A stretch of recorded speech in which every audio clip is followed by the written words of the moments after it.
Merci de votre fidélité. Bienvenue à tous. Près de 2 siècles après l'abolition de l'esclavage, l'Afrique marque un pas important dans sa quête de justice et de réparation. La 38e conférence des chefs d'État et de gouvernement de l'Union africaine a adopté le 16 février dernier au siège de l'organisation à Addis Abeba en Éthiopie une résolution historique.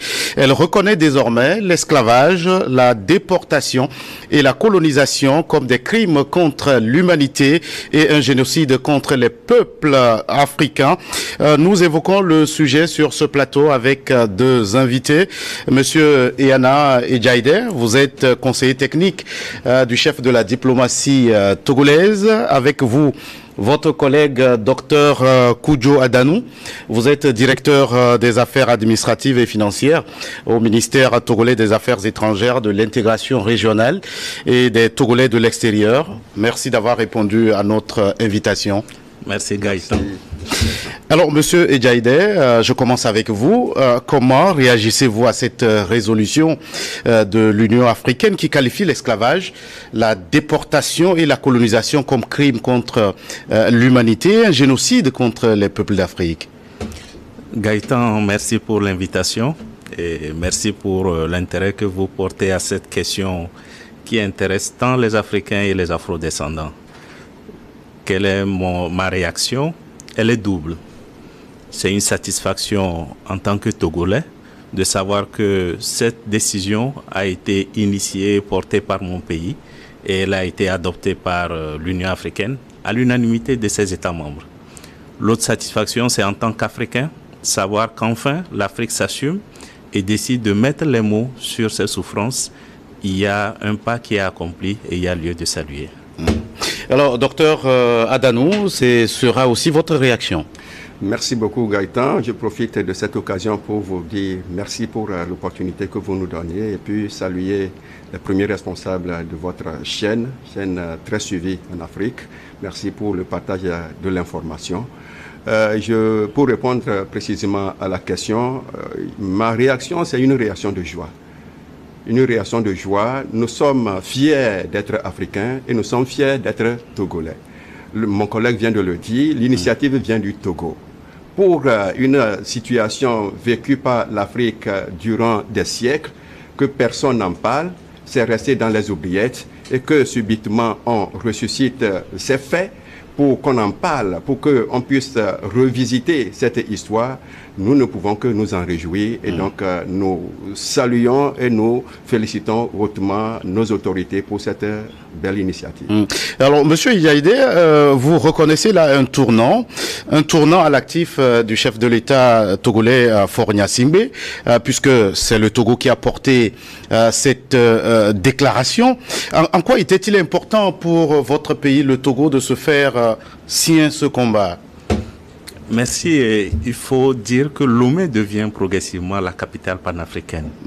Et sous le leadership du chef de l'État, son Excellence Faure Gnassingbé, nous voyons que depuis 2021, par exemple, le Togo a réussi à inscrire la déclaration de la décennie 2021-2031 comme décennie des racines africaines et des diasporas africaines, qui est véritablement une grande période de célébration du panafricanisme. C'est le Togo qui en est porteur sous le leadership du chef de l'État. Et nous avons aussi obtenu en tant que pays d'organiser le 9e congrès panafricain. On en parlera certainement. Et qui a été reporté, si dédié, l'année dernière. On reviendra là-dessus. Et donc, le Togo devient véritablement une capitale panafricaine. Et puis, ce n'est pas nouveau. Il faut bien rappeler que le père de la nation, en son temps, était vu comme un phare du panafricanisme en Afrique. On va peut-être avoir l'occasion de revenir sur les grandes décisions et les grands actes qu'il a inspirés ou qu'il a posés dans ce sens. Et même au lendemain de nos indépendances, nous avons des acteurs qui ont joué un rôle dans le panafricanisme. Et donc, c'est une continuité dans notre politique et dans notre diplomatie. On a la chance aujourd'hui d'avoir un ministre des Affaires étrangères dynamique, très engagé et très déterminé. Et ça fait que cette flamme elle va en grandissant. Docteur Adanou, cela faisait des années que la société civile africaine, la diaspora réclamait cette reconnaissance. J'ai envie de vous poser cette question, pourquoi c'est maintenant? Pourquoi c'est maintenant? C'est parce que c'est le moment opportun. C'est le moment destiné, c'est le moment idéal, je dirais. Parce que, vous savez, ce sont les hommes qui font les actions, qui mènent les actions.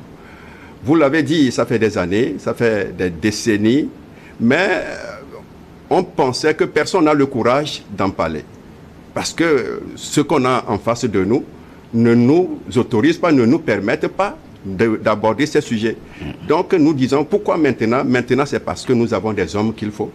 C'est-à-dire, je veux parler de nos leaders, je veux parler du chef de l'État qui a pris sur lui le courage, parce que c'est une action courageuse. Inscrire une telle décision à l'ordre du jour, c'est une action de courage. Voilà, donc notre président a été courageux pour faire inscrire cette décision. La décision est adoptée. Ça vous pour dire que maintenant, parce que nous avons les personnes capables de pouvoir conduire une telle décision et de mener des actions concrètes pour la reconnaissance et pour la réparation. Alors, Monsieur Diaïdé, docteur Adanou vient de le dire, ceux qui sont en face ne nous permettaient pas d'aborder ce sujet. En quoi était-il aussi tabou? Il était tabou. Je ne voudrais pas reprendre les propos d'un collègue qui a dit peut-être qu'il ne nous considérait pas comme des hommes. Au moment où il posait ses actes, il ne reconnaissait pas notre humanité. Et aujourd'hui, il y a certainement cette honte à reconnaître qu'on est allé trop loin. Et cette volonté chez eux d'effacer ce passé douloureux d'un doigt. Ils ne voudraient pas qu'on revienne là-dessus. Mais c'est difficile aussi parce que cela implique des choses. Cela implique une reconnaissance de sa responsabilité. Cela implique une forme de réparation. Et ceux qui sont en face ne sont pas certainement prêts à faire face à leurs responsabilités. Et je voudrais aussi revenir sur ce que M. Adanou a dit. C'était difficile d'aborder ça parce que nous ne voulions pas aller dans des déclarations après déclarations. Nous voulions prendre le temps d'étudier la question méthodiquement du point de vue africain et poser les problèmes avec les éléments objectifs. Et je voudrais rappeler là-dessus que l'Union africaine a fait mener une étude en 2015 par la Commission de l'Union africaine sur le droit international. Donc nous avons le fondement juridique, nous avons des éléments nous permettant de dire ce que nous disons. Alors, docteur Adanou, il y a eu en France la loi du 21 mai 2001, dite la loi Taubira, qui reconnaissait justement l'esclavage comme en tant que crime contre l'humanité. Est-ce que ce n'est pas là le signe qu'il y avait quand même des lignes qui commençaient par bouger? Bon, écoutez, il y a eu cette loi, effectivement, mais est-ce que cette loi avait pour objectif d'indemniser les Africains? Vous allez voir que ce qui s'est passé, c'est que ceux-là qui sont les esclavagistes, c'est-à-dire que les auteurs même, c'est eux qu'on a encouragés.